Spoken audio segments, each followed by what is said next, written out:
Hi everyone, welcome to this week's tutorial video. My name's Blythe.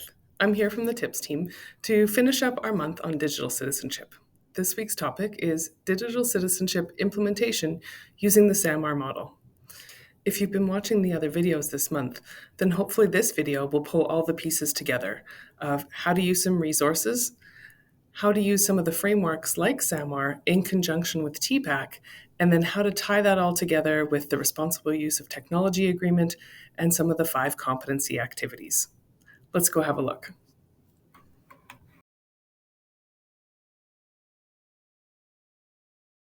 I thought David Gurin, technologist and engineer, said it best when he said, technology shouldn't just be a gimmick to motivate learning. It should open a whole new world of possibilities for learning. And that really leads us well into the SAMR model as we think of different ways to integrate technology for learning that couldn't happen without the technology. Here's one of the key images that you'll find if you search the SAMR model for technology integration. Starting at the top, each phase gives a description of how to integrate technology, starting from the simplest and moving down to the most complex. A substitution model means that you are replacing what you did without the technology straight into the technology. So if before you did a paper and pencil activity and now you do the same thing exactly but on a Word doc, that would be substitution. You might move into augmentation when you add some functionality like spell check or word prediction. You might then move into the modification phase when there is a significant task redesign, like now you're in a collaborative doc and more than one person is working together using the comment stream. More features add complexity to the integration and change the outcome or the process. Then when you go all the way down to redefinition, this allows for a completely new task that you could not do without the technology. So if we were thinking of paper and pencil, now if we move to, say, video conferencing in some way, where we're connecting with another classroom or another person, we could not have done that without the technology. This would be an example of redefinition. These 4 phases are often shown in this vertical hierarchy, which sometimes teachers get stuck on thinking that redefinition is always the best choice. But you as the professional know what technology has the greatest impact on this specific type of learning. So it's not just about the technology integration, but all the pieces that come with it to make successful outcomes for our students. So often when I'm talking about SAMR, I also mention TPACK. Here's a nice visual of the TPACK model, technological, pedagogical content knowledge, and the ways that the 3 pieces of the Venn diagram come together in the middle to find that just right learning.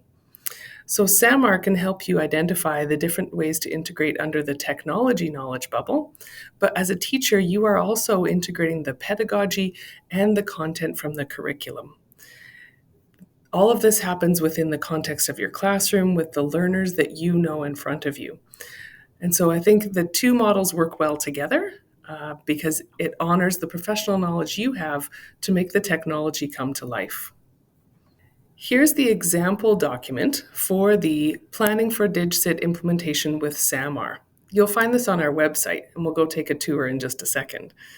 What I've done here is made a matrix to create examples of how to get started with digital citizenship. Across the top is the 5 competency model taken from ISTE and designed into many of the resources that are shared with you on our website.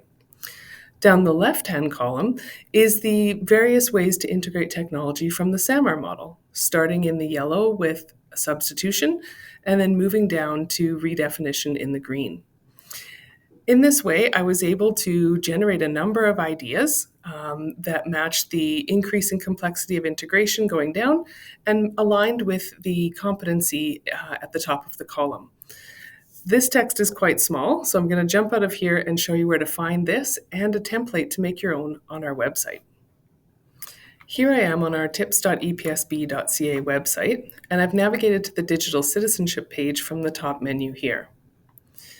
I'm going to scroll down past the introductory text about the 5 competency model, some of the information about how to integrate into your curriculum, the responsible use of technology agreement that we're going to reference in just a minute, some of the theory, and here's our resources spreadsheet. If I use the icon in the top right, I can then open the entire spreadsheet to get access to all of the resources. The planning document I'm referencing is here on the bottom. There's two linked for you: the examples, where the matrix is filled in with ideas, and then a template where it is blank and you can fill in your own. Here's some of the ideas that were generated to get you started.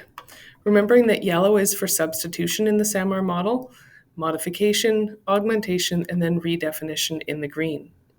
If we look in the first column describing how to be inclusive, the description says, I am open to hearing and respectfully recognizing multiple viewpoints, and I engage with others online with respect and empathy. So, with that in mind, where do we start? So, thinking first of substitution, so thinking of a lesson you might have done in person using different pieces than technology, and then how do we move that into technology? Well, you could use Google Classroom for commenting and posting for class discussions. You can change the settings in your Google Classroom stream so that students can either just post or they can post and comment.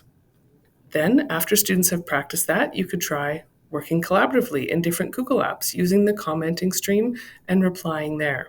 A little less moderation, a little less teacher involvement, but still options to do so if needed. Next, students could try recording videos to demonstrate understanding and then share them with one another and provide video feedback. A great way to do this is using a third-party app called Flip.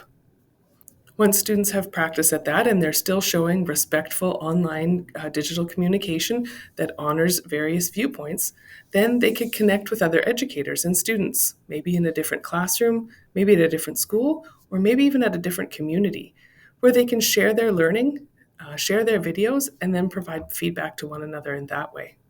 Great way to develop cultural awareness, gain different perspectives, and practice being respectful with communication in an online world. These are just some ideas. I can only imagine some of the ideas that you could come up with for different subjects for your students. When you're ready, click on and make your own copy of the template. In this way, you have the same pieces with the 5 competencies across the top, the SAMR model across going vertically, and then blank spaces to gather your ideas. It would be even better to do this with your colleagues. Generate ideas together and then reflect after you've implemented them. Another way to get started and prioritize which of the 5 competencies needs to come next in your development with your students is to use the responsible use of technology agreement. This was redesigned a couple years ago with much input from central departments and is categorized under 4 main questions. Each one of the bullet points is a positive action statement written in student-friendly language. You can use each one of these statements to then bring focus to digital citizenship every time you use technology, or perhaps every week, really bringing this document to life for your students. Each one of the action statements also aligns to one of the 5 competencies. So these documents, in combination with the SAMR model, with TPACK in your thinking, can really bring technology to a higher impact. Thanks for watching today. Be sure to subscribe to our channel and check back for our weekly videos. There's a playlist for after-school specials, and this video will be on both, including the other playlist for digital citizenship. Connect with your TIPS member. We'd love to hear what's happening at your school and talk about how to support. Be sure to check our website, tips.epsb.ca, and we'd love to hear from you. Thanks for watching.